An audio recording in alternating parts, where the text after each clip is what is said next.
So, in the first episode, we get introduced to Amy Pond and the crack in the wall. Unlike David Tennant and Christopher Eccleston, I had them on DVD, so I've seen all their episodes before. But with Matt Smith and Peter Capital and Jodie Whittaker, back then I had cable and I would watch whatever episodes came on, and I was honestly surprised that I saw the pilot of Matt Smith's. Pretty good episode. I love Karen Gillan. I love that she got to be in a long running show like Doctor Who, make some money, and in her Doctor Who few seasons. But don't like her character. It's nothing against her or her acting ability. It is the way that her character is portrayed. She's just kind of a prick.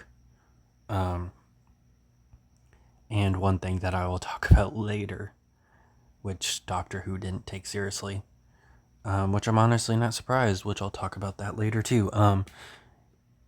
Karen Gillan, she was the only redeemable part of the Jumanji movies, the remakes.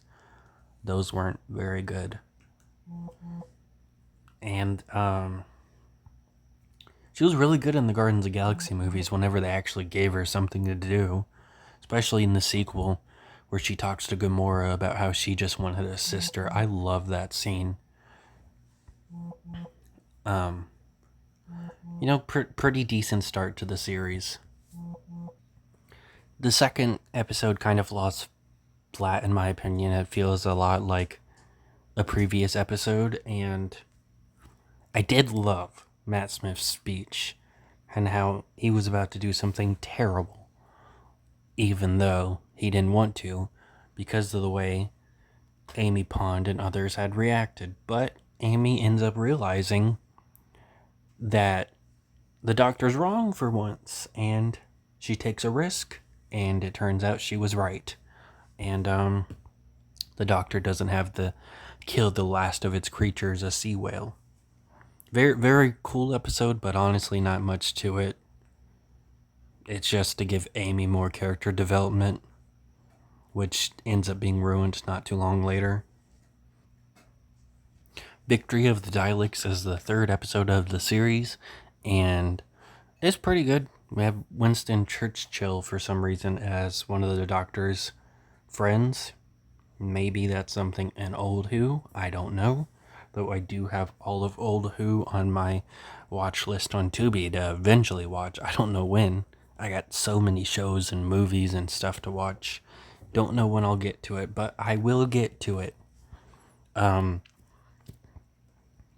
Pretty good episode. The Doctor's acting when he is just so pissed that the Dalek is being a good creature. He knows it has to have some alternative motive, and he ends up being right.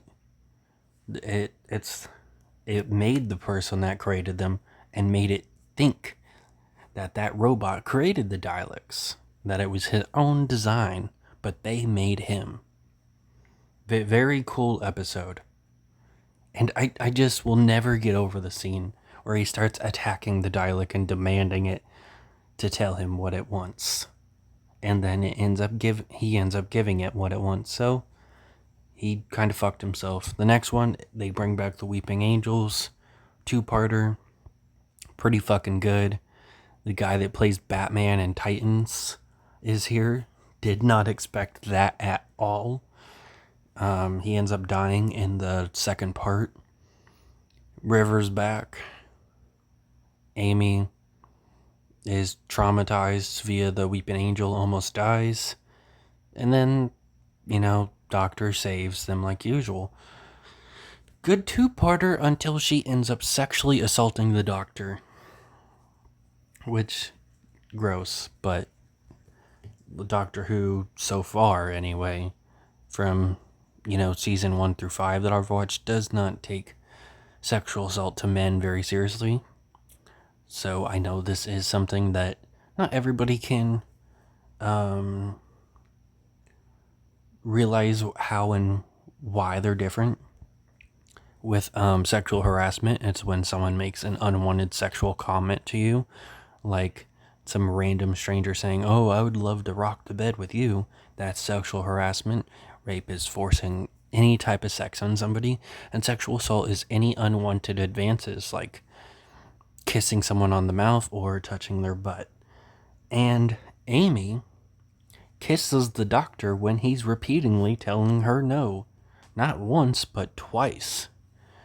And they just play it off for laughs, which I honestly wasn't too surprised by, because in the very last episode of David Tennant's Doctor, he gets sexually assaulted by an old woman named Minnie, where she keeps grabbing his ass and he keeps telling her not to do it and to watch where her hands go. So was not a huge fan of that, and they don't address how it's wrong or anything in the next episode. He tells her that he tells Rory that he kissed her and shit. And Rory honestly gets over that way too fast. The next episode's about like these vampire creatures. Turns out they're not vampires. They're using a cloaking device to make them not look like what they actually are, which are these crazy looking fish creatures. The doctor ends up stopping them, and one of them ends up killing themselves, which was hinted at earlier by saying her son had said he might think you're another one of their food because she looks like a human, and they've been feeding the fish creatures that are in the water humans. Kind of a sad thing, but not too sad. The next episode's okay. Rory dies, but not really. It's all about Amy's choice, where she's supposed to pick Rory or the doctor, and blah blah blah. It's just, I did not care for the episode. The fact that they were so confused on which world was real was entertaining, but that's about it. The next episode is also an episode I've seen before, a two-parter where they start drilling into the earth and it wakes up these reptilian creatures that had the earth before, and they deem it as a attack. They end up having the advantage due to the fact that they also have a hostage, since one of them goes up to the surface and attacks them, and the doctor's able to get a hold of it.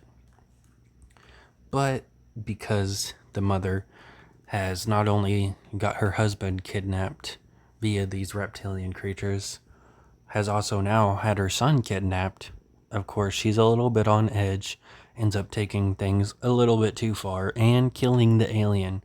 So now they have no bargaining and look like terrible people, because it's a pretty terrible thing to do. Even if the thing's mocking you, that doesn't give you the right to murder it. I really love the differing opinions in this two-parter. It's just really fun. I did think it was a bit fucking too expected that the mother was gonna do it, because they play it like it's a little bit of a mystery, like, one of you are gonna kill me and I know which one, and then they all look at each other.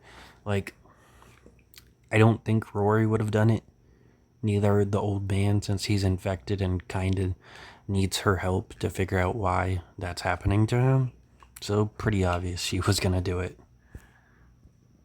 Vincent and the Doctor is an episode I will always remember. I watched it years ago and I've been waiting to see it again, and I finally got to see it. Really good episode. They go back in time to see why there is this weird looking creature painted in the background of one of Van Gogh's paintings. And they deal with Van Gogh. They realize how badly he's mistreated, how depressed he is, because he did commit suicide in real life, because people thought he was a terrible painter, treated him badly, and a lot of people thought he was crazy. But they put, a little Doctor Who spin on it and add a creature, and that's why he acted like the way he was, and he was the only one that could see it. We actually briefly see him again in another episode, and they mention him again. Very briefly, though. I was hoping we would have got to see more of him. I was like, no way, there's a two-parter to the Van Gogh episode, but unfortunately, no. So it ends up ending with them showing him in the Van Gogh Museum section that people love him. His art is valued, but he still ends up committing suicide anyway. And it does show the fact that no matter how loved you are, depression can still get you in the end, which I think is way better than how most people portray depression in movies and TV shows.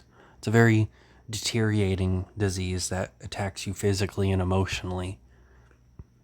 And no matter how much love you have in your life, it could end up getting you in the end. It's a very bad struggle. And I'm glad they portrayed it that way. The next episode, very good episode, has James Corden, who does a fair job in it. His character's a little generic, but I like him in it. He's fine. I think he's gotten a lot of hate recently for no reason, just because he's had a few bad movie roles. Everybody talks about him like he's committed some crime, but he's just kind of a cringy guy. I don't know why people shit on him so much. It's a very interesting episode. The fact that there actually never was an upper floor is really cool. But it reminds me a lot of the first episode. It basically just did that again, like, oh, there's a door that you've never seen before. It's been there the whole time.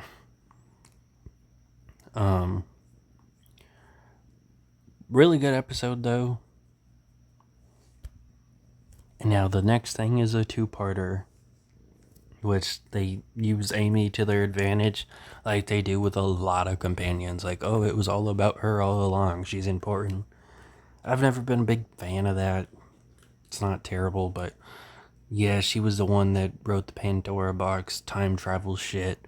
So they're able to help the doctor escape. Amy's in the Pandora box, blah, blah, blah. It's just all types of weird. The doctor actually does give a kind of funny speech that makes like all of his bad guys go away, like the Centaurians, the Daleks. They even mentioned the Rex things from season 1 with Christopher Eccleston's doctor, which was really cool.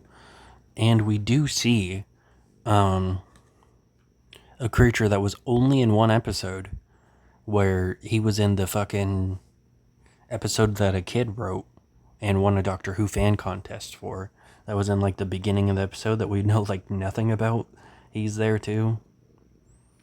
But yeah, all the fucking creatures reunite and team up because they think the Doctor is going to be the end of the world or whatever.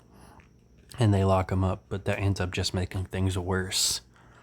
So yeah, I honestly wasn't a huge fan of this two-parter. Wasn't bad. Wasn't exactly good either, though. Then the Christmas special has to do with this kinda, past, present, future ghost shit. Ebenezer Scrooge, the doctor tries to make this guy a better person, and he ends up doing it. It's a very heartbreaking episode because we end up watching this girl slowly die because she has this disease that isn't very curable, and she was frozen in a block of container or whatever, so that's been keeping her alive. But she ends up getting out of it. So she ends up using up her days. Pretty good episode. And yeah, that's it for the first season of Matt Smith's Doctor.